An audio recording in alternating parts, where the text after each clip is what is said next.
فلن تجد له نصيرا أم لهم نصيب من الملك فإذا لا يؤتون الناس نقيرا أم يحسدون الناس على ما آتاهم الله من فضله فقد آتينا آل إبراهيم الكتاب والحكمة وآتيناهم ملكا عظيما فمنهم من آمن به ومنهم من صد عنه وكفى بجهنم سعيرا إن الذين كفروا بآياتنا سوف نصليهم نارا كلما نضجت جلودهم بدلناهم جلودا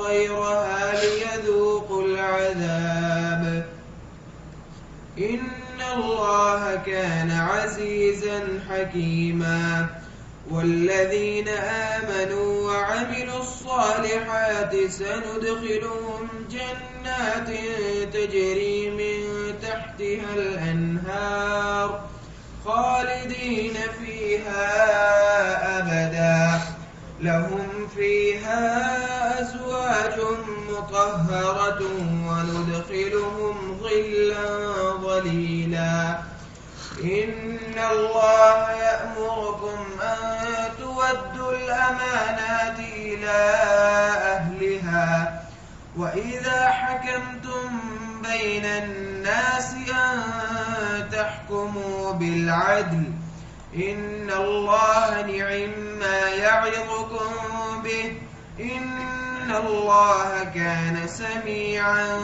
بصيرا يا أيها الذين آمنوا أطيعوا الله وأطيعوا الرسول وأولي الأمر منكم فإن تنازعتم في شيء فردوه إلى الله والرسول إن كنتم تؤمنون بالله واليوم الآخر ذلك خير وأحسن تأويلا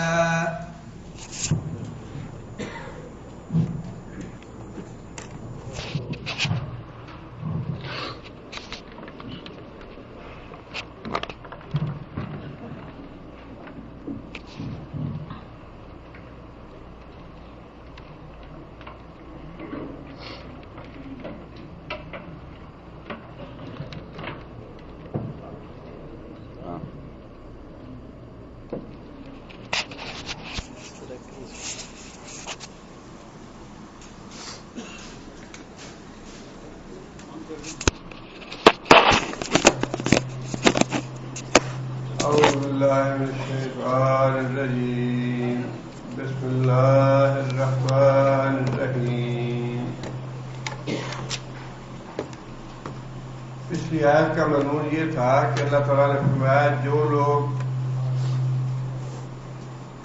کفر پہ ایمان لائے ہیں شیطان اور بت پہ ایمان لائے ہیں اور یہ کہتے ہیں کہ مشرکین کا دین مسلمانوں کے دین سے اچھا ہے ان کے بارے میں اللہ نے یہ بات ارشاد فرمائی اولئک الذین لعنہم اللہ یہ وہ لوگ ہیں یعنی اہل کتاب جنہوں نے یہ بات کہی تھی کہ مشرکوں کا دین مسلمانوں کے دین سے اچھا ہے ان کے بارے میں اللہ نے یہ بات ارشاد فرمائی کہ یہ وہ لوگ ہیں لعنہم اللہ اللہ نے ان پہ لعنت کی ہے وَمَن يَلْعَنِ اللَّهُ اور جس پہ اللہ لعنت کر دے فَلَن تَجِدَ لَهُ نَصِيرًا تو کسی کو اس کا مددگار نہیں پائے گا لعنت سے مراد ہے اللہ تعالیٰ کی رحمت سے محروم ہو جانا اللہ تعالیٰ کی رحمت سے محروم ہو جانا اور اس کے بارے میں نبی صلی اللہ علیہ وسلم نے یہ بات ارشاد فرمائی ہے کہ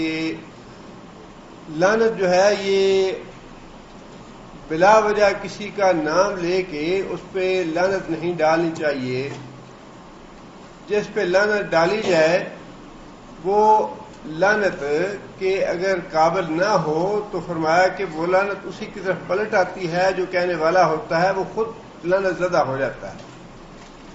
اور ایک حدیث میں یہ بات بھی ارشاد فرمائی کہ عورتیں کثرت کے ساتھ جہنم میں اس وجہ سے جائیں گی کہ وہ لعنت بہت زیادہ کرتی ہیں۔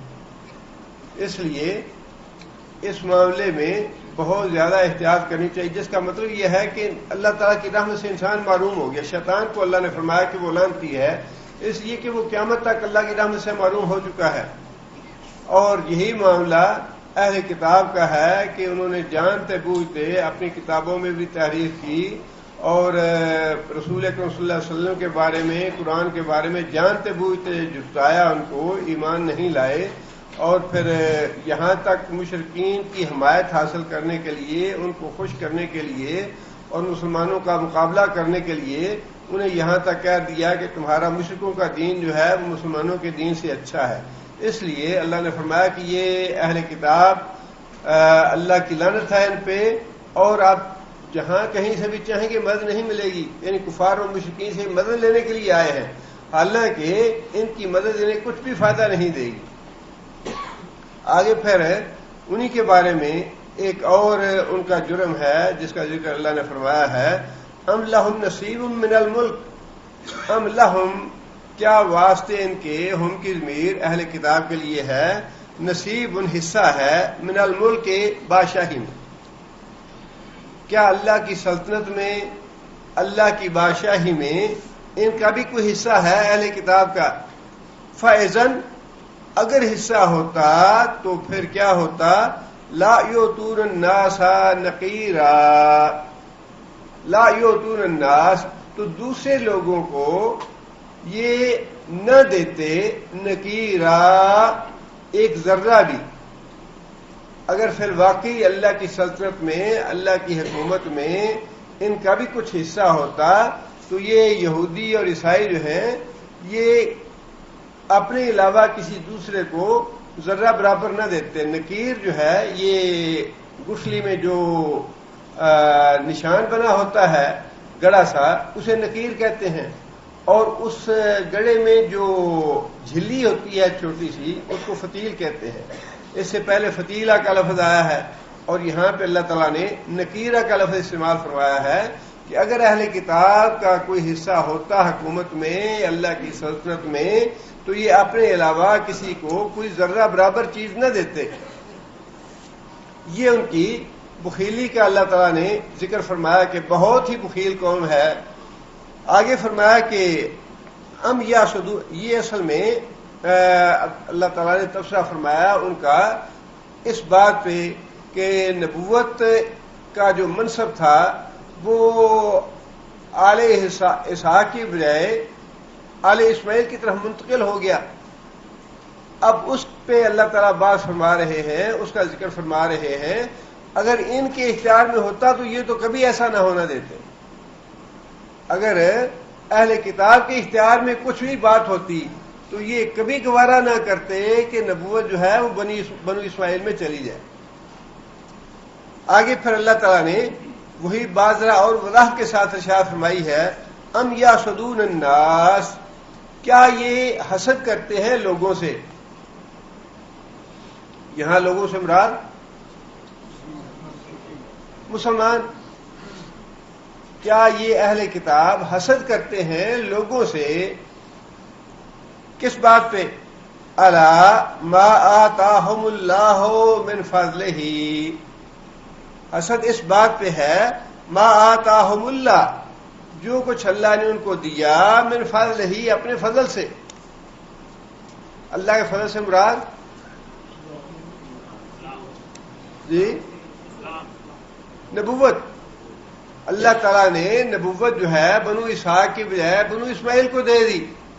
اب یہ بات دوسری جگہ پہ بھی اللہ تعالیٰ نے یہ بات ارشاد فرمائی ہے کہ یہ اہل کتاب جو ہیں حسد رکھتے ہیں مسلمانوں سے کہ یہ نبوت جو ہے بنو اسحاق سے بنو اسماعیل کی طرف کیوں چلی گئی، مسلمانوں کو یہ منصب امامت جو ہے یہ کیوں دے دیا گیا۔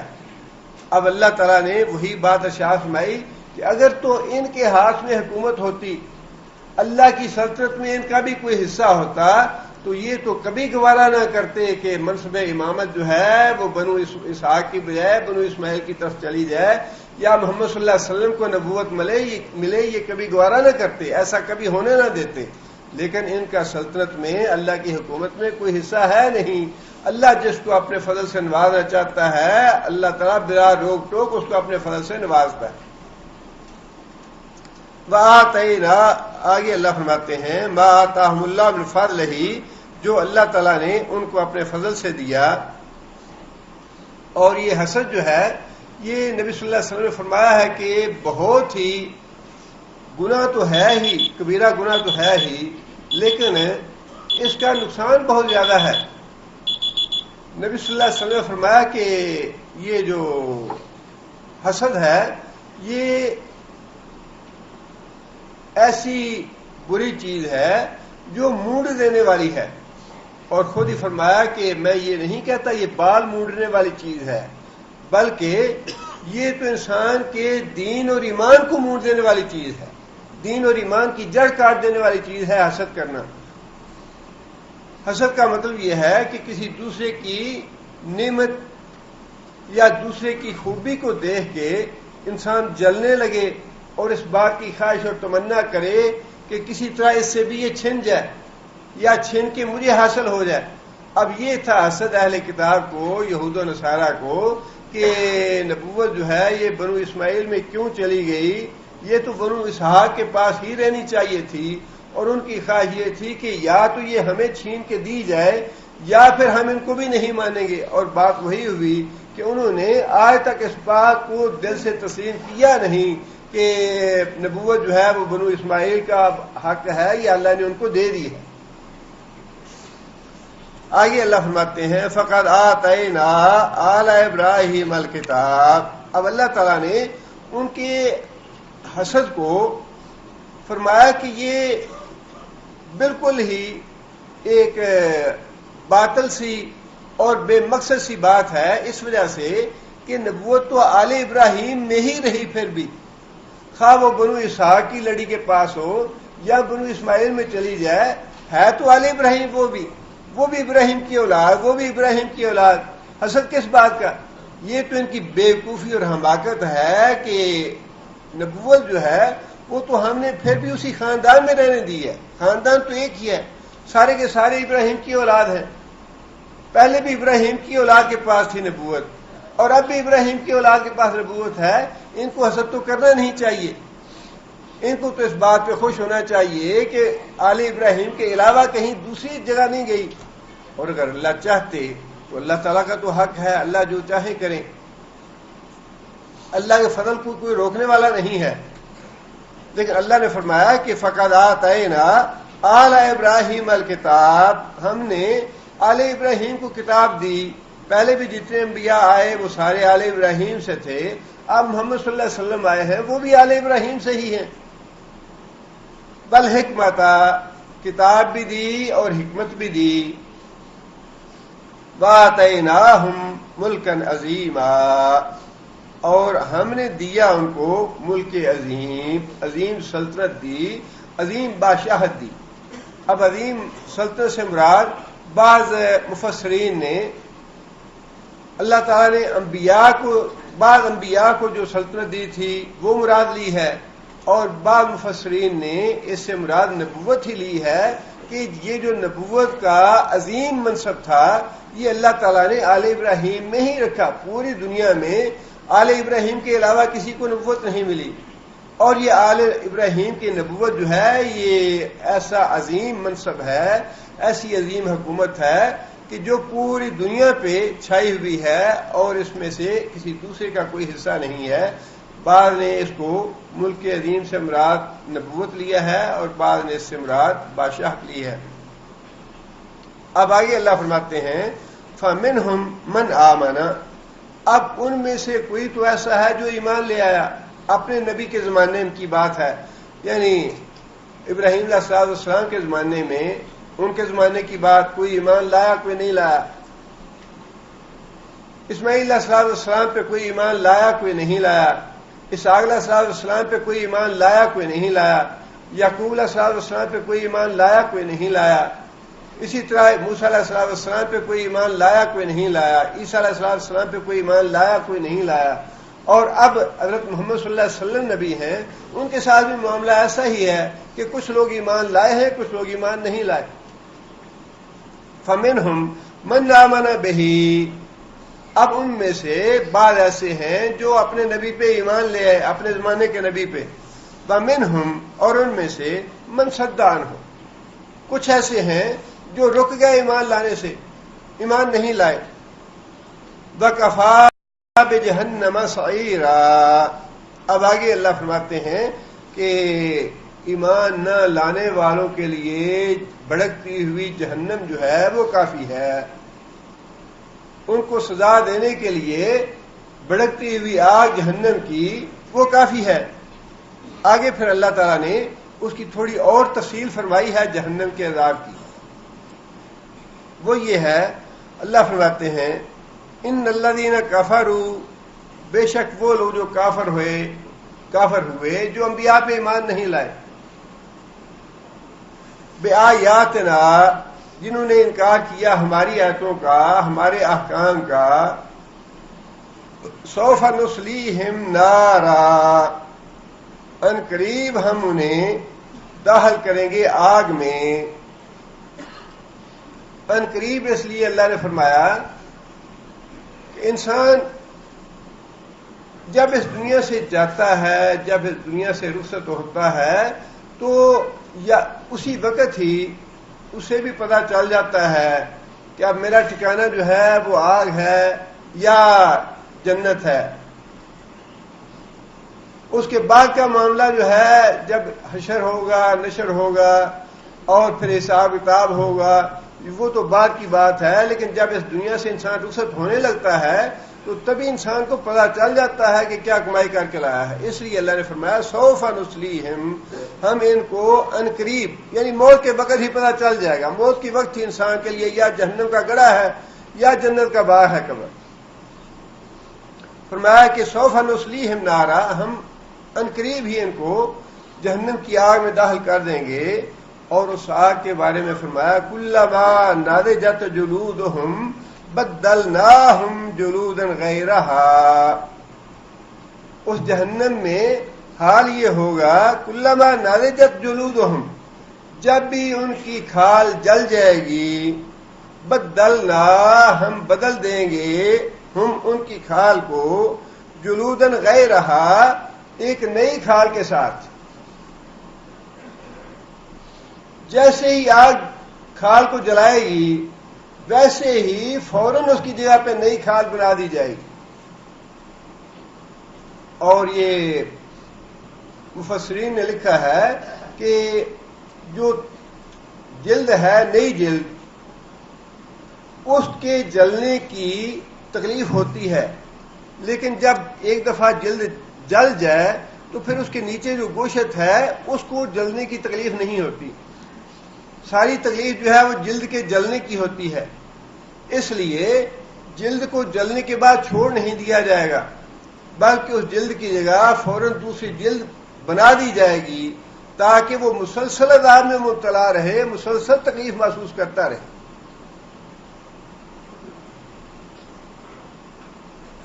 اور حسن بصری رحمۃ اللہ علیہ نے یہ لکھا ہے اس آیت کے بارے میں کہ ایک سیکنڈ میں 100 بار جلد بدلی جائے گی. ایک سیکنڈ میں 100 بار جلد بدلی جائے گی، جس کا مطلب یہ ہے کہ آگ جیسے ہی جلد کو جلائے گی فوراً جلد دوسری آ جائے گی. اور یہ معاملہ جو ہے یہ صرف جہنم میں نہیں ہوگا یا صرف اسی معاملے میں نہیں ہوگا، بلکہ جتنی بھی سزائیں ہیں جن کا ذکر آتا ہے قرآن میں یا حدیث میں، ان میں اس بات کی وضاحت کی گئی ہے.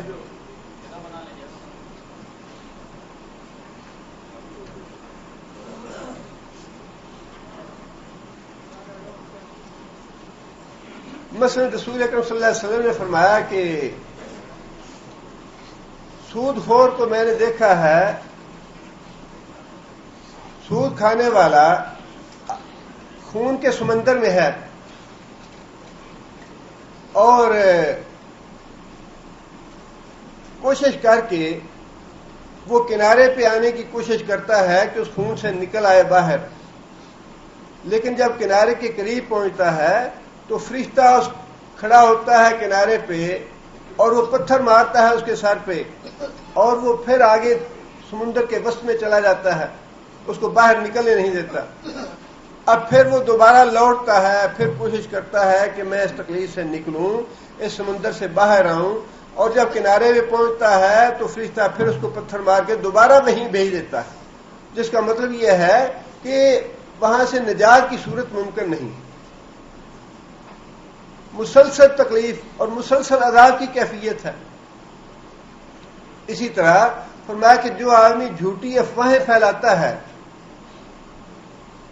اس کے اس گدی سے لے کر زبان سے لے کر گدی تک بار بار اس کی جو جگہ ہے یہ چیری جاتی ہے خنجر سے۔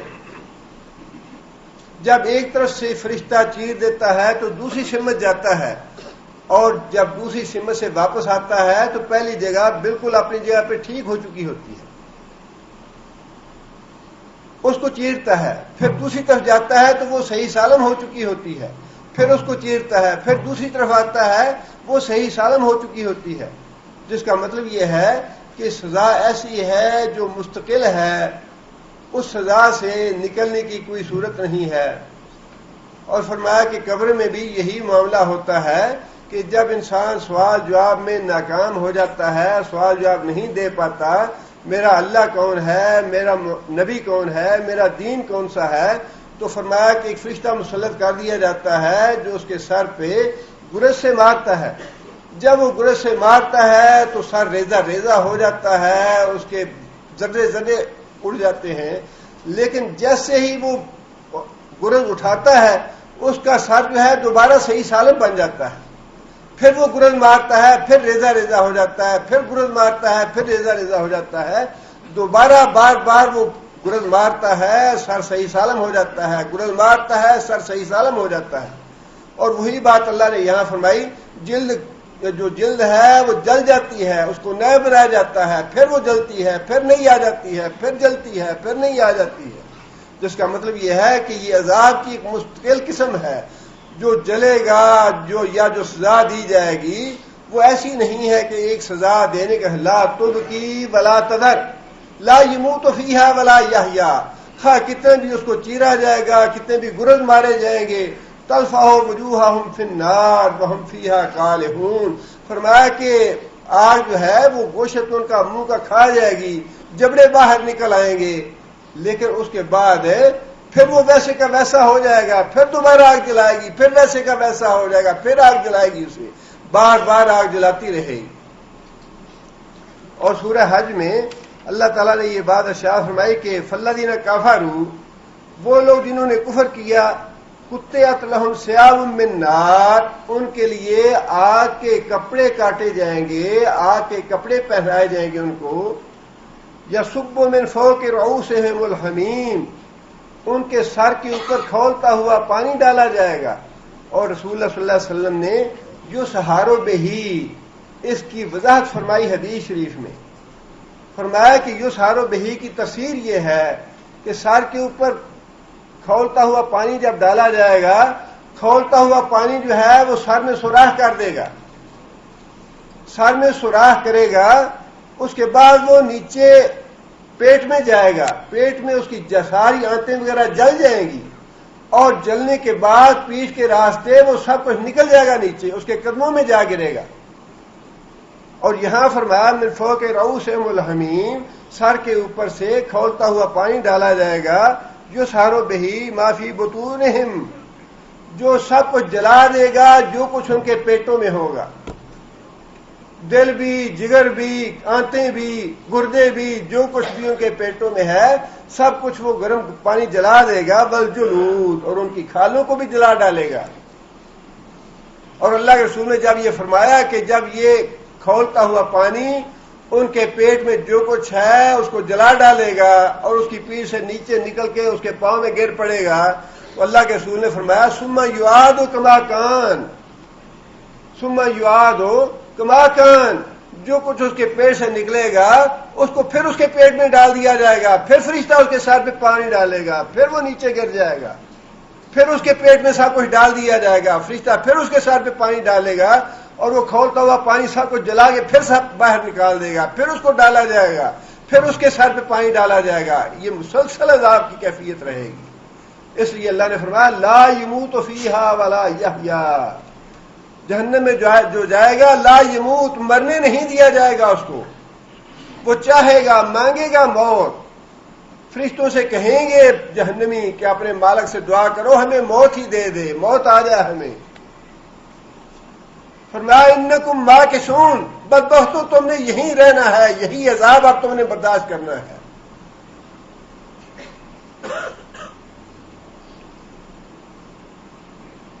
اب اگر فی الواقع ایمان ہو، جہنم کا تو ذکر سن کے حضرت سفیان ثوری کے بارے میں کہتے ہیں کہ جب وہ تنور کے پاس سے گزرتے، تنور کی آگ کو دیکھتے، تنور کی آگ کو دیکھ کے جہنم کی آگ کا اتنا اثر ہوتا ان پہ، اتنا اثر ہوتا کہ خون کا پیشاب آنا شروع ہو جاتا. یزید بن ہارون بڑے صحت مند، تنو مند، بڑے خوبصورت.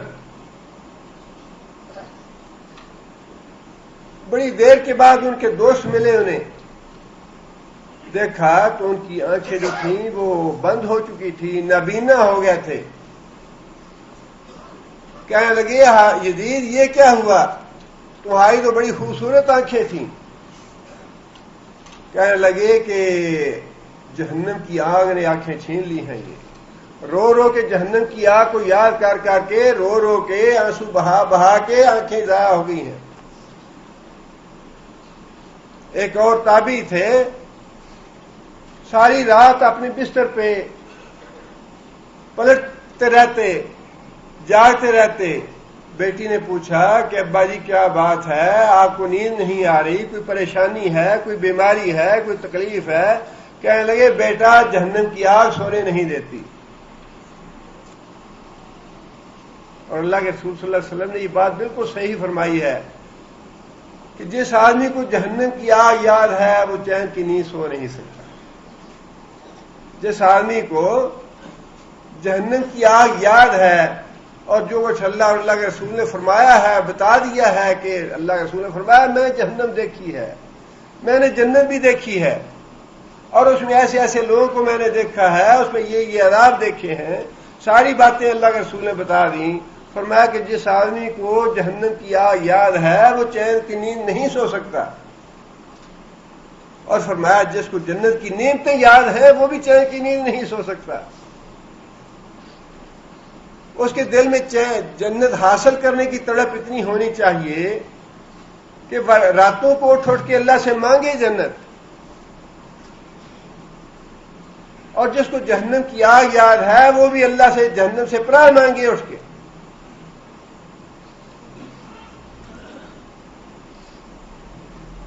اس لیے فرمایا کہ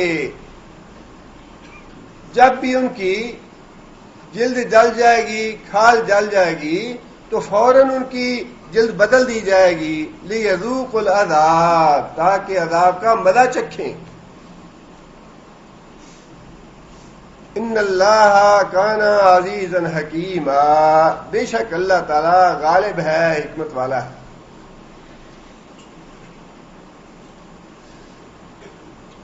اللہ تعالیٰ نے قرآن مجید میں جہاں کہیں بھی جہنمیوں کا ذکر فرمایا ہے اس کے ساتھ ہی پھر اللہ تعالیٰ نے اہل ایمان کا ذکر بھی فرمایا ہے کہ جہاں ان لوگوں کو اس طرح کی سزا ملے گی، اس طرح کا عذاب ہوگا، وہاں جو ایمان لانے والے ہیں ان کے لیے کیسا اجر و ثواب ہوگا، ان کے لیے کیسی نعمتیں ہوں گی. اللہ تعالیٰ نے ترغیب سے بھی کام لیا ہے اور ترغیب سے بھی کام لیا ہے، لوگوں کو اپنے عذاب سے ڈرایا بھی ہے اور اجر و ثواب کی رغبت بھی دلائی ہے، اس کا طمع اور امید بھی دلائی ہے. آگے اللہ فرماتے ہیں والذین آمنوا وعملوا الصالحات. اب وہ لوگ جو ایمان لے آئے انبیاء پہ وعملوا الصالحات اور نیک اعمال کیے سندخلہم جنات تجری پہلے فرمایا تھا سوف نصلیہم نارا ان قریب ہم انہیں آگ میں داخل کریں گے. یہاں اللہ فرماتے ہیں سندخلہم جنات تجری من تحتہا الانہار ان قریب ہم ان کو داخل کریں گے جنت میں جس کے نیچے نہریں جاری ہیں. خالدین فیہا ابدا جس میں وہ ہمیشہ ہمیشہ رہیں گے. لہم واسطے ان کے فیہا اس جنت میں ازواج مطہرۃ پاک بیویاں ہوں گی. وندخلہم ظلا ظلیلا اور ہم ان کو داخل کریں گے گہرے سایوں میں. یہاں پھر اللہ تعالیٰ نے اس آیت میں اہل جنت کا ذکر فرمایا ہے. بظاہر تو اللہ تعالیٰ نے یہاں جنت کی صرف ایک خوبی کا ذکر فرمایا ہے کہ دو باتیں ارشاد فرمائیں. ایک تو یہ کہ پاکیزہ بیویاں ہوں گی اور دوسرا گہرے سائے ہوں گے. لیکن دوسری جگہ پہ اللہ تعالیٰ نے اور رسول اکرم صلی اللہ علیہ وسلم نے ان کی وضاحت بھی ارشاد فرمائی ہے.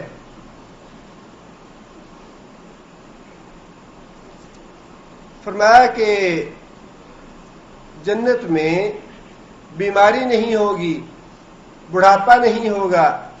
لوگوں کی عمر جو ہے وہ 30-32 سال جو عین شباب کا زمانہ ہوتا ہے، جوانی کا زمانہ ہوتا ہے، 30-32 سال کی عمر ہوگی.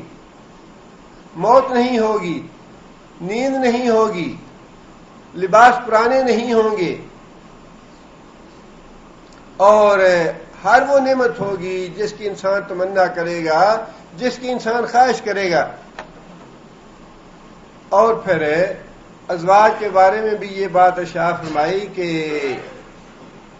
عورت کی جنت کی عورت، جنت کی خاتون، ہر جنتی کو فرمایا کہ 2 عورتوں سے نکاح کیا جائے گا جو دنیا کی عورتوں میں سے ہوں گی، اور جو جنت کی عورتیں ہوں گی حوریں وہ ان کے علاوہ ہوں گی. جنت کی عورت کے بارے میں یہ بات ارشاد فرمائی کہ جنت کی عورت جو ہے، جو دنیا والی جس کے ساتھ اس کا نکاح کیا جائے گا، اگر ایک دفعہ جھانک لے دنیا میں، اگر وہ ایک دفعہ دنیا میں جھانک لے، مشرق سے لے کر مغرب تک اگر تاریکی ہو تو سارے کا سارا مشرق و مغرب روشن ہو جائے اس کے روشن چہرے کی وجہ سے. اور فرمایا کہ مشرق سے لے کر مغرب تک جتنا بھی جگہ ہے ساری کی ساری فضا خوشبو سے بھر جائے. خوشبو جو ہے یہ نبی صلی اللہ علیہ وسلم کو بڑی پسندیدہ تھی، اور انسان کی فطرت میں ہے، خوشبو کو انسان پسند کرتا ہے. دونوں باتیں ارشاد فرمائیں کہ اس کا چہرہ اتنا روشن ہوگا کہ مشرق سے لے کر مغرب تک سارا روشن ہو جائے، اور اس کی خوشبو ایسی ہوگی کہ مشرق سے لے کر مغرب تک ساری کی ساری فضا خوشبو سے بھر جائے.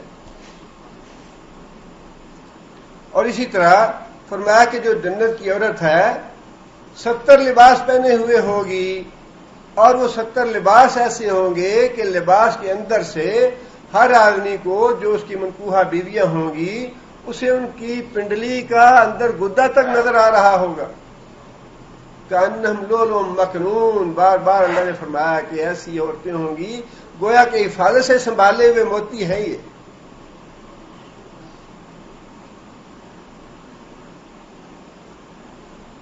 اور پھر خود مردوں کے بارے میں بھی یہ بات ارشاد فرمائی کہ جو لوگ جنت میں جائیں گے ان کے چہرے اس طرح روشن ہوں گے. خاص طور پہ جو پہلا گروہ ہوگا جنت میں جانے والا بلا حساب کتاب رسول اکرم صلی اللہ علیہ وسلم کی شفاعت کبریٰ کے ساتھ، فرمایا کہ ان میں سے بعض کے چہرے اس طرح روشن ہوں گے جس طرح چودھری کا چاند روشن ہوتا ہے. وجوہ یوم مسفرہ، بعض چہرے اس دن روشن ہوں گے. ضاحکۃ مستبشرہ، ہنستے ہوئے مسکراتے ہوئے اپنی محنت پہ خوش ہوں گے، شاداں ہوں گے کہ دنیا میں جو ہم نے محنت کی تھی ہماری وہ محنت ضائع نہیں گئی. ووجوہ یومئذ علیہا غبرہ، اور بہت سے چہرے ایسے ہوں گے جو غبار آلود ہوں گے، ترحقہم قطرہ، سیاہی ان پہ چھائی ہوئی ہوگی، کالے چہرے ہوں گے۔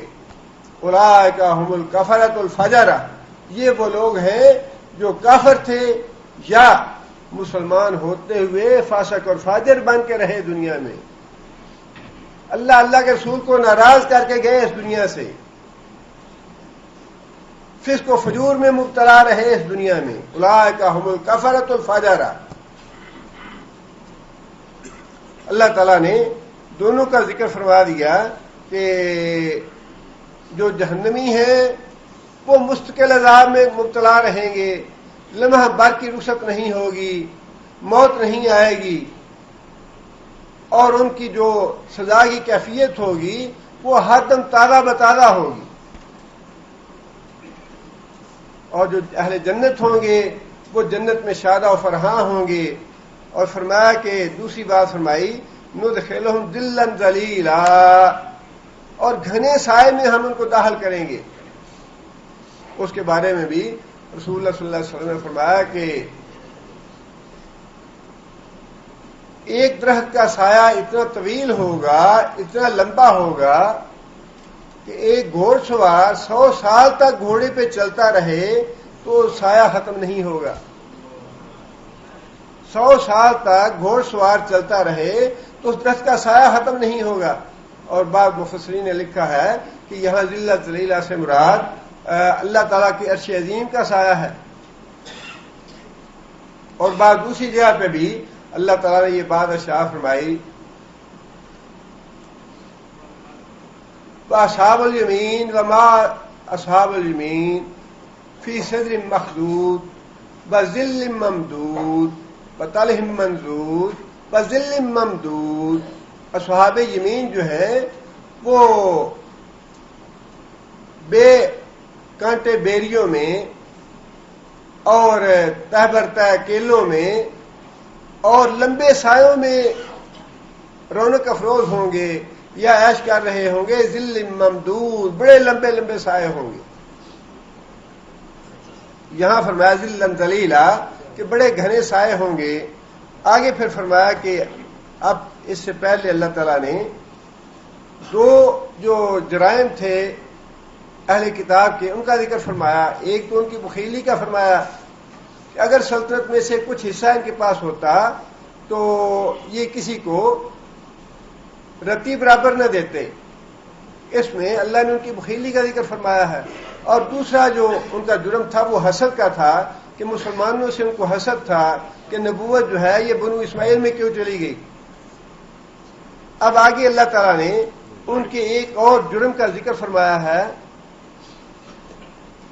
یہ کسی بھائی کی گاڑی ہے کرولا 6991، یہ اپنی جگہ سے ذرا ہٹا لیں۔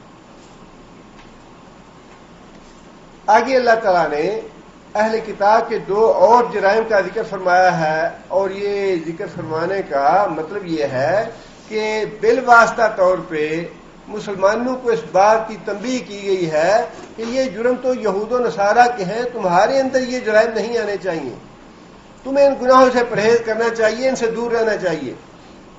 ان میں سے پہلا کیا ہے؟ ان اللہ یامرکم، بے شک اللہ تعالیٰ تم کو حکم دیتا ہے، ان تؤدوا الامانات الی اہلہا، ان تؤدوا الامانات الی اہلہا، یہ کہ ادا کرو امانتیں، دو امانتیں الی اہلہا، ان کو جو اس امانت کے اہل ہیں۔ امانتیں ان لوگوں کے حوالے کرو جو ان امانتوں کے اہل ہیں۔ امانت میں خیانت جو ہے وہ یہود و نصارہ نے خیانت ہر معاملے میں کی، اپنی کتاب میں خیانت کی، رسول اللہ صلی اللہ علیہ وسلم کے معاملے میں خیانت کی، قرآن کے معاملے میں خیانت کی، ویسے بہت دفعہ عہد شکنی کی نبی صلی اللہ علیہ وسلم کے ساتھ، دھوکہ دیا نبی صلی اللہ علیہ وسلم کو۔ اس لیے مسلمانوں کو اللہ تعالیٰ نے یہ نصیحت فرمائی کہ تم امانتوں کا خیال رکھو اور امانت جو ہے وہ اس کو دو جو اس کا اہل ہے۔ مفسرین نے اس کے 3 مفہوم لکھے ہیں۔ ایک مفہوم تو یہ ہے کہ اگر کسی آدمی نے کسی کے پاس امانت رکھی ہے، جب وہ امانت واپس مانگے تو اس کو امانت اس کو ممنوعاً واپس کرو. امانت والے کو، امانت کا جو مالک ہے، اس کی امانت اسے فوراً واپس کر دو جب امانت والا امانت مانگے. اور دوسرا اس کا مفہوم جو ہے وہ ہے منصب کا، عہدے کا، سرکاری جو مناصب ہیں ان کے بارے میں، کہ سرکاری جو مناصب ہیں ان پہ بھی ان لوگوں کو فائز کرو، ان لوگوں کے حوالے کرو جو اس کے اہل ہوں. میرٹ پہ 2 مناصب اور عہدے، اور اس کے بارے میں بھی رسول اکرم صلی اللہ علیہ وسلم نے واضح طور پہ بعض احادیث ارشاد فرمائی ہیں. حضرت ابو ذر نے کہا یا رسول اللہ مجھے بھی کہیں پہ کوئی منصب دے دیجئے، کوئی سرکاری عہدہ مجھے بھی دے دیں.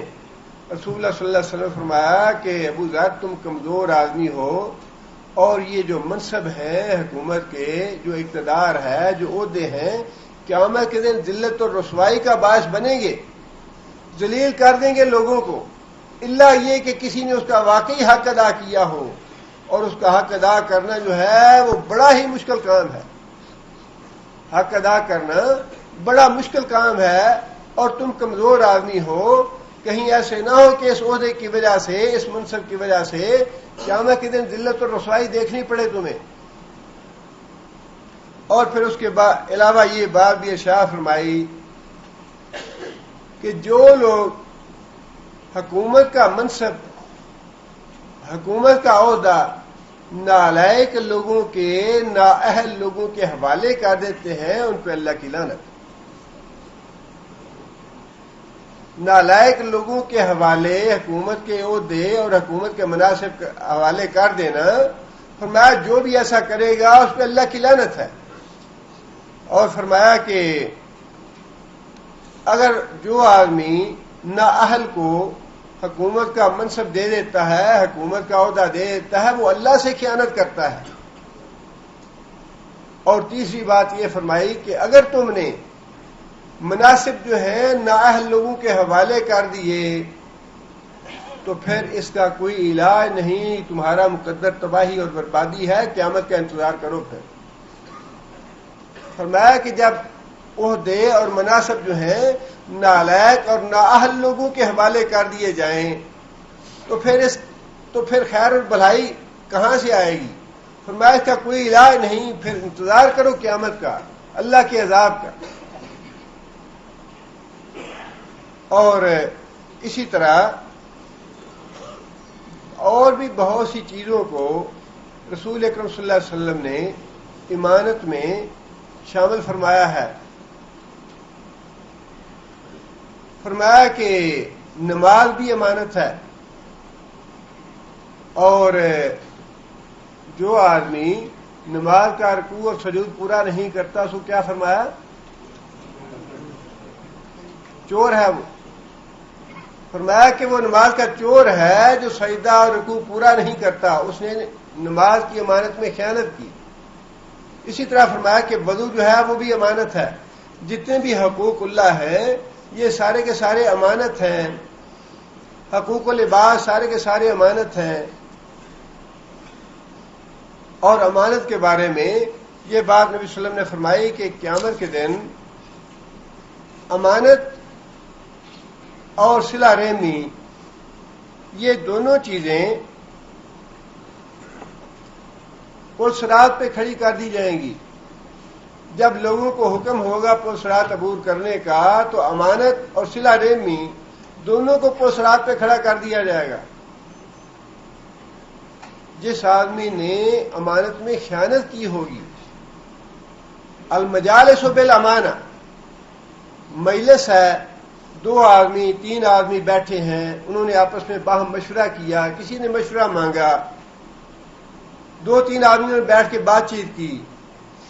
اب انہوں نے کہہ دیا کہ اچھا بھئی یہ جو باتیں ہیں یہ امانت ہے، یہ باہر کسی کو بتانی نہیں. اب وہ باتیں باہر جا کے فوراً ہی بتا دی. فرمایا اس نے خیانت کی.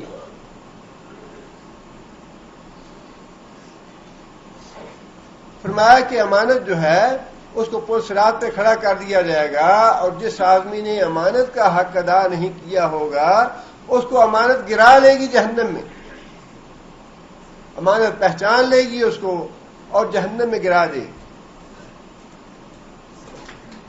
حقوق جتنے بھی ہیں حقوق اللہ، وہ بھی سارے کے سارے امانت ہیں ہمارے پاس۔ نماز امانت ہے، زکوٰۃ امانت ہے، حج امانت ہے، روزہ امانت ہے، توحید امانت ہے۔ اب ان کی خلاف ورزی کرنا، ان میں کمی بیشی کرنا، ان کو ادا نہ کرنا، یہ ان میں خیانت کرنا ہے۔ والدین کے حقوق ہیں، بیوی بچوں کے حقوق ہیں، اعزاء و اقارب کے حقوق ہیں، ہمسایوں کے حقوق ہیں، دوست احباب کے حقوق ہیں، یہ سارے کے سارے امانت ہیں، اور ان حقوق کو ادا نہ کرنا ان میں خیانت کرنا ہے۔ اس لیے یہ بات ارشاد فرمائی، اور پھر قرآن مجید میں ایک اور امانت کا بھی ذکر ہے جو بڑی اہم ہے۔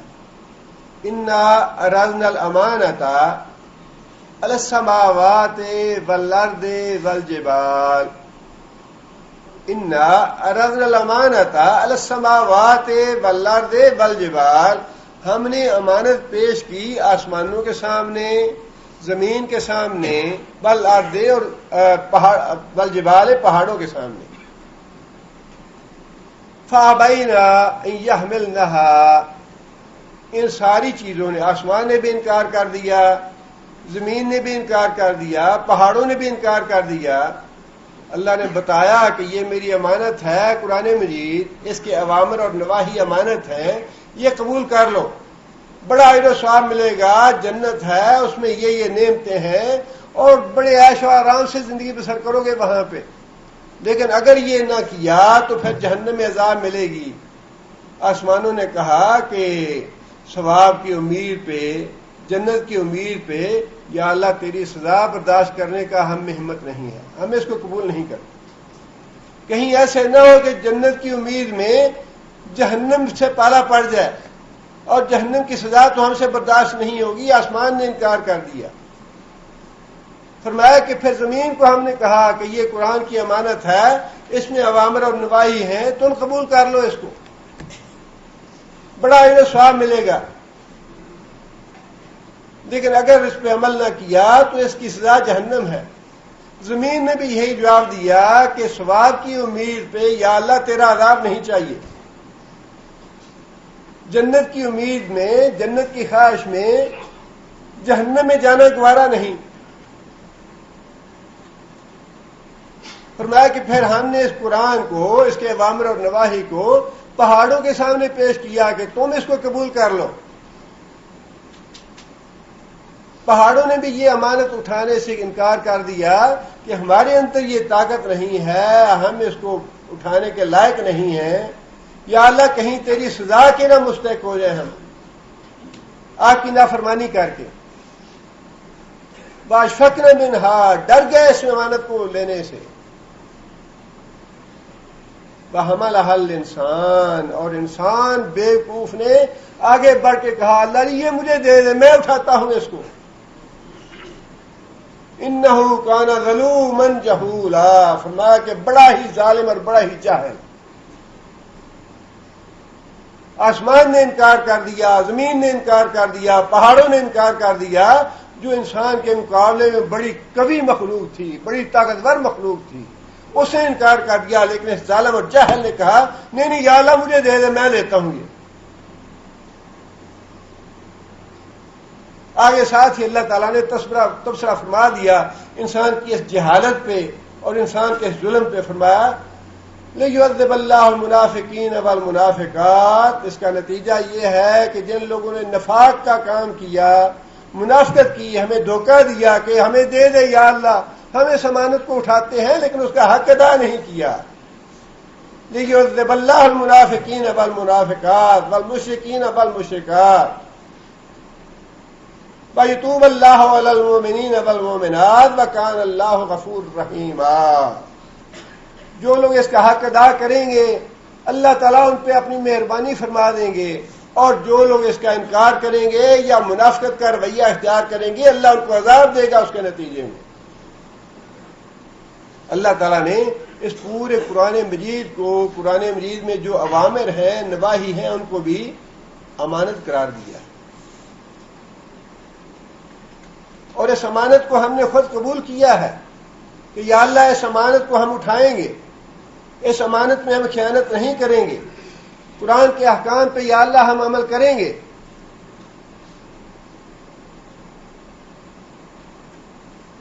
اور یہاں اللہ نے یہی بات ارشاد فرمائی ہے کہ امانت جو ہے پھر اس کا حق ادا کرو، جو اس کا اہل ہے اس کے حوالے کرنی چاہیے امانت۔ یہ بھی امانت تھی جو ہم نے اٹھا لی، اب ہمیں اپنے آپ کو ثابت کرنا چاہیے کہ ہم واقعی اس کو اٹھانے کے اہل تھے، اور اگر ثابت نہیں کریں گے، اگر خیانت کریں گے تو پھر بات وہی ہے لِيُعَذِّبَ اللَّهُ الْمُنَافِقِينَ وَالْمُنَافِقَاتِ، کہ زبانی اس کو قبول کرنے والے، زبانی یہ کہنے والے کہ ہم اس امانت کا بوجھ اٹھاتے ہیں، اس کا بار اٹھاتے ہیں، فرمایا کہ اس نفاق کا اظہار کرنے والے، نفاق کا معاملہ کرنے والے لِيُعَذِّبَ اللَّهُ، اللہ ان کو عذاب دے گا اگر اس امانت کا حق نہیں ادا کیا۔ جب اٹھا لی امانت تو پھر اپنے آپ کو اس امانت کا اہل ثابت کرنا پڑے گا۔ یہ تھی پہلی بات یہود و نصارہ کی کہ وہ امانت میں خیانت کرتے تھے۔ اللہ تعالیٰ نے بالواسطہ طور پہ مسلمانوں کو تنبیہ کی اس بات کی کہ تم لوگ امانت میں خیانت نہ کرنا۔ ڈیوٹی پہ انسان جاتا ہے، تجارت کرتا ہے، نوکری کرتا ہے، کوئی بھی کام کرتا ہے، جو بھی اس کا معاہدہ ہو جاتا ہے، جو بھی کنٹریکٹ ہو جاتا ہے، اس میں کمی بیشی کرنا وہ بھی امانت میں خیانت ہے۔ جتنی بات کی سہولت ہے، جتنا رائٹ دیا گیا ہے، اس رائٹ سے زیادہ حاصل کرنا یہ خیانت ہے۔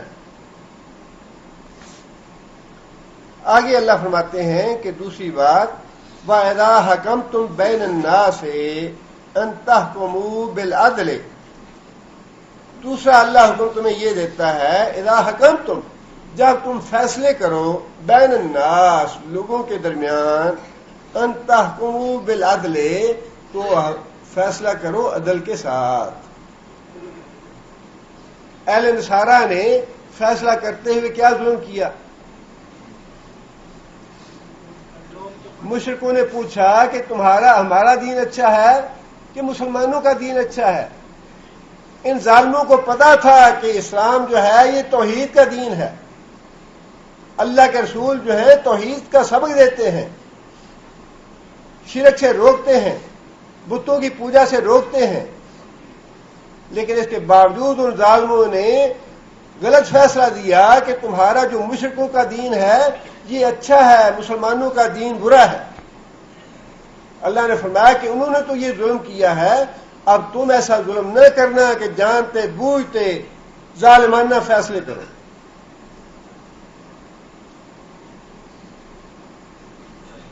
اور فیصلے کے بارے میں یہ حکم عام ہے ہر آدمی کے لیے کہ جب فیصلہ کرو تو عدل سے کام لو۔ یہ ضروری نہیں ہے یہ حکم جو ہے یہ قاضی کے لیے، جج کے لیے، یا جسٹس کے لیے، یا پنچایت کے لیے یہ حکم ہے۔ جو باپ ہے اس میں بھی واجب ہے کہ اپنی بیوی کے ساتھ عدل کرے، شوہر کے لیے۔ باپ جو ہے وہ اپنی اولاد میں انصاف کرے۔ ایک آدمی آیا نبی صلی اللہ علیہ وسلم کے پاس، یا رسول اللہ آپ گواہ رہے میں نے اپنے اس بیٹے کو ایک غلام دیا ہے۔ نبی صلی اللہ علیہ وسلم نے پوچھا کہ کیا دوسرے بیٹوں کو بھی غلام دیے ہیں؟ کہنے لگا یا رسول اللہ دوسروں کو تو نہیں دیے۔ رسول اللہ صلی اللہ علیہ وسلم نے فرمایا کہ دوسروں کو نہیں دیے پھر اللہ سے ڈر جا، یا تو دوسروں کو بھی دے یا اس کو بھی نہ دے۔ باپ جو ہے گھر کا مالک جو ہے وہ اپنے گھر کا قاضی اور جج بھی ہے، اسے یہ حکم ہے نہ تو اپنی بیوی پہ ظلم کرے نہ اپنی اولاد پہ ظلم کرے، انصاف کرے بیوی کے ساتھ بھی اور بچوں کے ساتھ بھی۔ اور یہی حکم بیوی کے لیے بھی ہے، بچوں کے لیے بھی ہے کہ بچے جو ہیں وہ اپنے باپ کا حق ادا کریں، اپنی ماں کا حق ادا کریں، اور بیوی اپنے شوہر کا حق ادا کرے عدل کے ساتھ۔ اور یہی حکم قاضی کے لیے بھی ہے، یا کوئی بھی پنچایت ہو یا جو بھی ہو، کہ جب وہ فیصلہ کرنے لگے خواہ وہ فیصلہ اعدلوا هو اقرب للتقوی، انصاف کرنا، عدل کا حکم دینا، یہی تو تقوی ہے، تقوی کے قریب تر ہے، تقوی ہے یہ انسان عدل سے کام لے۔ اور رسول اکرم صلی اللہ علیہ وسلم نے عدل کے بارے میں یہ بات ارشاد فرمائی ہے کہ بہت اجر و ثواب ہے اس کا، قیامت کے دن بڑی فضیلت ہوگی عدل سے کام لینے والوں کے لیے۔ اور یہ کہنے کی بات تو بڑی آسان ہے عدل سے کام لینا، لیکن ہے بڑا مشکل کام، بہت مشکل کام ہے۔ ذرا آپ اپنے گرد و پیش میں، اپنے گھر میں بہت سی باتیں ہوتی ہیں، اندازہ خود کر لیجیے۔ اولاد کا معاملہ ہو، ایک طرف اپنی اولاد کا معاملہ ہو، دوسری طرف کسی دوسری کا اولاد کا معاملہ ہو، کوئی بھی تنازع پیدا ہو جائے اولاد میں، انسان اپنی اولاد کی بڑی صفتیں کرے گا، بڑا دفاع کرے گا، بڑی ان کی تعریف کرے گا، انہیں جی نہیں میری اولاد تو یہ کر نہیں سکتی ہے، پردے ڈالتا رہے گا اپنی اولاد پہ۔ پتا اس وقت چلے گا جب بچہ تھانے پہنچ جائے گا، اور باپ کو بھی پتا ہوتا ہے میرا بیٹا مجرم ہے، ماں کو بھی پتا ہوتا ہے میرا بیٹا مجرم ہے، لیکن پردے ڈالتے رہیں گے، اور پتا اس وقت چلے گا جب ساری دنیا کو پتا چل جائے گا کہ یہ بچہ واقعی مجرم بن گیا ہے، اشتہاری بن گیا ہے۔ کیا یہ اچھا ہے؟ یا یہ اچھا ہے کہ اللہ کا حکم مانتے ہوئے اگر اولاد میں کوئی خرابی، کوئی نقص، کیا کوئی برائی آ رہی ہے تو اس کو روک دیا جائے؟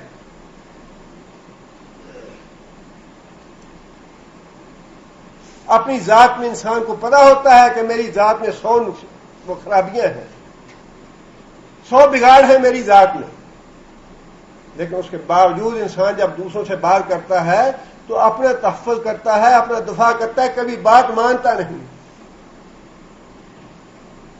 اور یہی بات اللہ نے قرآن میں فرمائی ہے، عدل سے کام لو، خواہ عدل کا جو اثر ہے وہ تمہاری اپنی ذات پہ آ رہا ہو، خواہ تمہارے باپ پہ آ رہا ہو، خواہ تمہاری اولاد پہ آ رہا ہو، خواہ کسی پہ بھی آتا ہو، لیکن عدل سے کام لو، اللہ تمہیں اس کا حکم دیتا ہے۔ ان اللہ یامرکم بالعدل والاحسان، اللہ تمہیں حکم دیتا ہے کہ عدل سے کام لو، احسان سے کام لو۔ اور عدل جو ہے دونوں اعتبار سے ہونا چاہیے، قولی اعتبار سے بھی اور فعلی اعتبار سے بھی، اپنی زبان سے بھی انسان کو عدل کے برعکس کوئی بات زبان سے نہیں نکالنی چاہیے۔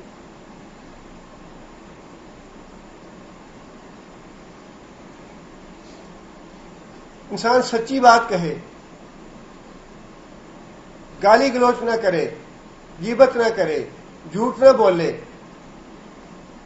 جو بڑا ہے اس کو ادب سے اور احترام سے اس سے بات کرے، جو چھوٹا ہے اسے شفقت کے ساتھ پیش آئے، ہر ایک کو اس کا حق دیا جائے، یہ ہے عدل۔ اور عملی طور پہ بھی جب کوئی ایسا موقع آ جائے کہ انسان کو کسی دو فریق کے درمیان فیصلہ کرنا پڑے تو اس میں بھی انسان عدل سے کام لے، کسی تعصب سے یا ناجائز حمایت سے کام نہ لے۔ فرمایا کہ جو آدمی تعصب سے کام لیتا ہے وہ جاہلیت کی موت مرتا ہے۔ تعصب یہ ہے کہ انسان کو پتا ہو کہ حق تو فلاں جانب ہے، لیکن انسان ماں اس وجہ سے اس کی مخالفت کرے کہ اس کے مقابلے میں میرا بھائی ہے، میرے کنبے کا، میری برادری کا، یا میرا بیٹا ہے، یا فلاں میرا عزیز ہے، اس کی آدمی اس وجہ سے حمایت کرے کہ وہ تو میرا ہے، حالانکہ پتا ہے کہ وہ ہے جھوٹا، وہ ہے غلط کار، اور دوسرے کی مخالفت مال اس وجہ سے کرے کہ وہ دوسرے خاندان سے، دوسرے کنبے سے، دوسرے قبیلے سے، یا دوسرے ملک سے ہے، یا دوسرے صوبے سے ہے، اس کی مخالفت صرف اس وجہ سے کرے۔ فرمایا یہ ہے تعصب، اور تعصب کرنے والا فرمایا کہ جاہلیت کی موت مرے گا۔ دونوں باتوں کا اللہ تعالیٰ نے حکم ارشاد فرمایا، ایک تو اس بات کا کہ اللہ تعالیٰ تمہیں حکم دیتا ہے امانتیں جو اہل ہیں ان کے حوالے کرو، اور جب امانت لے لی جائے تو پھر انسان اپنے آپ کو اس امانت کا اہل ثابت کرے۔ خیانت نہ کریں اس میں. اور دوسرا فرمایا کہ جب لوگوں کے درمیان فیصلہ کرو تو انصاف کے ساتھ، سچی بات، ظلم نہ ہو کسی پہ بھی، زیادتی نہ ہو کسی پہ بھی. ان تحکموا بالعدل، فیصلہ کرو عدل کے ساتھ. ان اللہ نعم ما یعظکم بہ، بے شک اللہ تعالیٰ نعم کیا ہی خوب نصیحت کرتے ہیں تم کو، بڑی اچھی نصیحت کر رہے ہیں تم کو. حالانکہ اللہ تعالیٰ کی نصیحتیں تو ساری ہی اچھی ہیں. فللہ الاسماء الحسنی، اللہ تعالیٰ کے تو سارے ہی حکم جو ہیں وہ اچھے ہیں. اللہ کی ذات اچھی ہے، اللہ کے نام اچھے ہیں، اللہ کے احکام اچھے ہیں، اللہ کی شریعت اچھی ہے. لیکن اللہ تعالیٰ نے ان دو باتوں پہ خاص طور پہ یہ بات اشار فرمائی کہ عدل اور امانت داری. فرمایا یہ بڑے ہی اچھے کام ہیں، اللہ تعالیٰ بڑی اچھی نصیحت تمہیں کر رہا ہے. ان اللہ کان سمیعا علیما، اللہ تعالیٰ سننے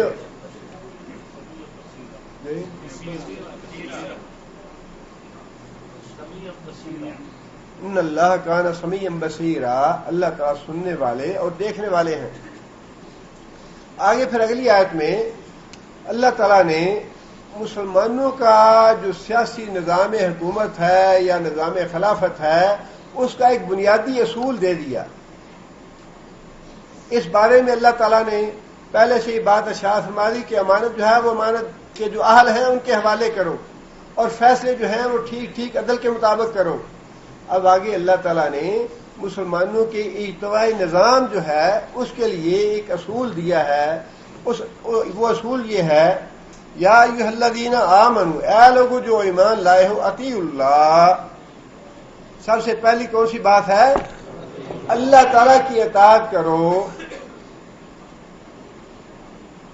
مقتدر اعلیٰ اور اتھارٹی جو ہے وہ کون ہے؟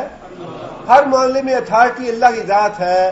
اتھارٹی جو ہے وہ اللہ کے رسول کے پاس بھی نہیں ہے. اتھارٹی اللہ کے رسول کے پاس بھی نہیں ہے. اللہ کے رسول جو ہیں اللہ کی دی ہوئی اتھارٹی کے تحت، اللہ کے دیے ہوئے منصب کے تحت، اللہ کے عطا کیے ہوئے رسالت کے مطابق اللہ کے نمائندے ہیں. اتھارٹی اللہ کے رسول نہیں رکھتے، اتھارٹی اللہ ہیں، اللہ کے پیغام بر ہیں، اللہ کے رسول ہیں، اللہ کا پیغام پہنچانے والے ہیں. اللہ کے احکام میں رد و بدل کرنے کا اختیار اللہ کے رسول کو نہیں ہے. اللہ کے رسول نے عبداللہ بن ابی کے لیے یا منافقوں کے لیے استغفار کرنا چاہا. فرمایا کہ تم اے محمد صلی اللہ علیہ وسلم ان تستغفر لهم 70 مرہ لن یغفر اللہ لهم. اے محمد صلی اللہ علیہ وسلم ایک دفعہ نہیں 70 دفعہ بھی دعا کرو ان منافقوں کے لیے، لن یغفر اللہ لهم، اللہ ہرگز معاف نہیں کرے گا. تمہاری خواہش اپنی جگہ پہ، تمہاری مہربانی اور شفقت ان پہ اپنی جگہ پہ، لیکن آرڈر میرا چلے گا، آرڈر تمہارا نہیں ہے. اتھارٹی میں ہوں، اتھارٹی تم نہیں ہو. یا ایھا النبی لما تحرم ما احل اللہ لک. بڑا سخت الفاظ اللہ نے یہاں استعمال فرمائے، لما تحرم. حالانکہ بات تو اتنی ہی تھی کہ اللہ کے رسول نے شہد نہ کھانے کی خود قسم کھائی تھی کہ میں اپنی طور پہ اس کو نہیں کھاؤں گا، امت کے لیے اس کو حرام قرار نہیں دیا. لیکن اللہ تعالیٰ نے اتنا سخت مواخذہ فرمایا اس پہ کہ اے محمد صلی اللہ علیہ وسلم، آپ کو ہم نے اپنا پیغام بر اور اپنا رسول بنا کے بھیجا ہے، تم آج قسم کھا لو گے کہ میں شاید نہیں کھاؤں گا تو ممکن ہے امت یہ سمجھ لے کہ شاید تو حرام ہے، اس کو استعمال نہیں کرنا. لما تحرم، تم نے اپنے طور پہ، تمہیں اتھارٹی نہیں ہے اس بات کی کہ حلال کو حرام کرو. میں نے حلال کیا ہے شہد کو، لما تحرم، تم نے حرام کیوں کیا ہے؟ ما احل اللہ لک، جس چیز کو اللہ حلال قرار دے محمد صلی اللہ علیہ وسلم اس کو حرام قرار نہیں دے سکتے. یہ بنیادی قانون ہے اسلامی حکومت کے لیے. خلیفہ ہے یا امیر المومنین ہے یا پریزیڈنٹ ہے، بادشاہ ہے، جو بھی ہے، اللہ فرماتے ہیں کہ اس کو میرے حلال کو حرام کرنے کی یا حرام کو حلال کرنے کی اتھارٹی نہیں ہے اس کے پاس. نہ پارلیمنٹ کے پاس ہے، نہ اسمبلی کے پاس ہے، نہ پریزیڈنٹ کے پاس ہے، نہ بادشاہ کے پاس ہے، نہ کسی اور کے پاس ہے. اللہ کے رسول کو بھی یہ اتھارٹی نہیں دی اللہ نے کہ میری حلال کی ہوئی چیز کو تم حرام کر سکتے ہو، یہ اتھارٹی نہیں دی اللہ نے.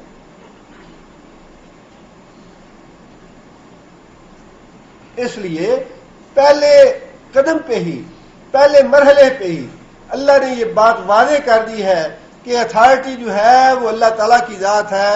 یا ایھا الذین آمنوا اطیعوا اللہ، اللہ کی اطاعت ہے. اس کے بعد فرمایا واطیعوا الرسول، اور رسول کی اطاعت کرو. رسول کی اطاعت جو ہے وہ ہے بربنائے رسالت، منصب نبوت کی بنیاد پہ، اللہ کا رسول ہونے کی بنیاد پہ، اللہ کا پیغام بر ہونے کی بنیاد پہ اللہ کے رسول کی اطاعت ہے. محمد بن عبداللہ ہونے کی حیثیت سے اطاعت نہیں ہے، رسول ہونے کی حیثیت سے اطاعت ہے. اطیعوا الرسول، کہیں بھی یہ نہیں فرمایا اطیعوا محمدن. وہ رسول خواہ موسیٰ علیہ السلام ہو اپنے زمانے میں ان کی اطاعت، وہ رسول خواہ عیسیٰ علیہ السلام ہو اپنے زمانے میں ان کی اطاعت، وہ رسول محمد بن عبداللہ صلی اللہ علیہ وسلم ہو تو اپنے زمانے میں ان کی اطاعت مانی جائے گی. اور ان کی اطاعت کا معاملہ بھی ایسا ہے کہ محمد صلی اللہ علیہ وسلم کے آنے کے بعد اگر کوئی موسیٰ علیہ السلام کی اطاعت کرتا ہے تو وہ رد کر دی جائے گی، وہ قابل قبول نہیں ہوگی. اگر کوئی عیسیٰ علیہ السلام کی اطاعت کرتا ہے تو وہ رد کر دی جائے گی، قابل قبول نہیں ہوگی. خود اللہ کے رسول نے یہ بات ارشاد فرمائی، آج اگر موسیٰ علیہ السلام بھی آ جائیں میری نبوت کے بعد تو موسیٰ کے لیے بھی اس کے علاوہ کوئی چارہ کار نہیں کہ میری اطاعت کرے، میری پیروی کرے، میرے پیچھے چلے.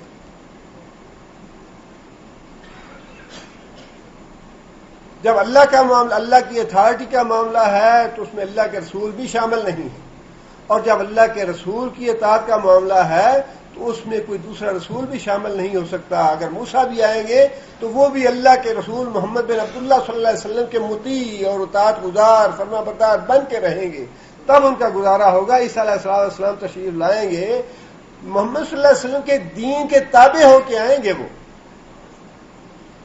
اپنی شریعت نہیں لے کے آئیں گے، شریعت محمد صلی اللہ علیہ وسلم کی ہوگی. اور جیسے ہی عیسیٰ علیہ السلام نازل ہوں گے، پہلا جو مرحلہ ہوگا عیسیٰ علیہ السلام کا اس دنیا میں قدم رکھنے کا، اس زمین پہ قدم رکھنے کا، اسی میں یہ فیصلہ کر دیا جائے گا. امام ہوگا امت محمدیہ کا اس مسجد میں، جس مسجد میں عیسیٰ علیہ السلام نازل ہوں گے، اور لوگ کہیں گے کہ عیسیٰ علیہ السلام کو آپ امامت کروائیے.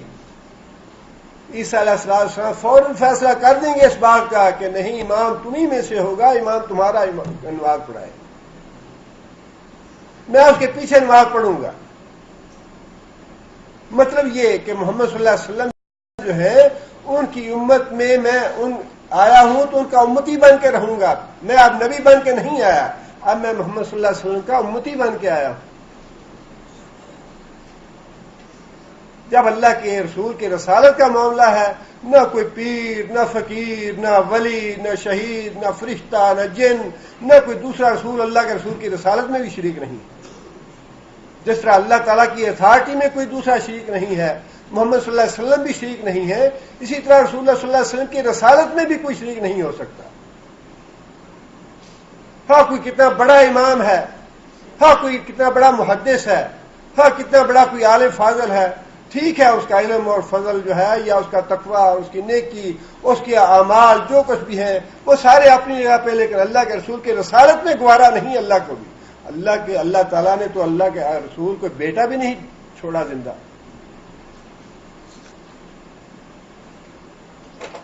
اللہ تعالیٰ نے تو محمد صلی اللہ علیہ وسلم کا بیٹا نہیں زندہ چھوڑا. کہیں کل کو امت یہ نہ کہے جی صاحبزادہ صاحب کا حکم ہے، صاحبزادہ صاحب نے فرمایا ہے. جب حضرت صاحب چلے جاتے ہیں تو بعد میں صاحبزادہ صاحب کا دین شروع ہو جاتا ہے. فرمایا مجھے یہ بھی گوارا نہیں ہے کہ اللہ کے رسول کی رسالت میں ان کے کسی بیٹے کا نام آئے یا بیٹا شامل ہو جائے یا بیٹے کا قول بن جائے اور وہ محمد صلی اللہ علیہ وسلم سے منسوب ہو جائے. وہ بھی گوارا نہیں ہے. اللہ کی رسالت رسول اللہ صلی اللہ علیہ وسلم کی رسالت میں بھی کوئی دوسرا گوارا نہیں ہے. اور پھر اس کے بعد آیت کا جو اگلا حصہ ہے وہ ہے اصل میں مسلمانوں کے نظام خلافت یا نظام حکومت یا نظام سیاست سے متعلق، جس کا انشاءاللہ ذکر جو ہے وہ اگلے درس میں ہوگا انشاءاللہ. سبحان ربک رب العزت عما یصفون وسلام علی المرسلین والحمد للہ رب العالمین.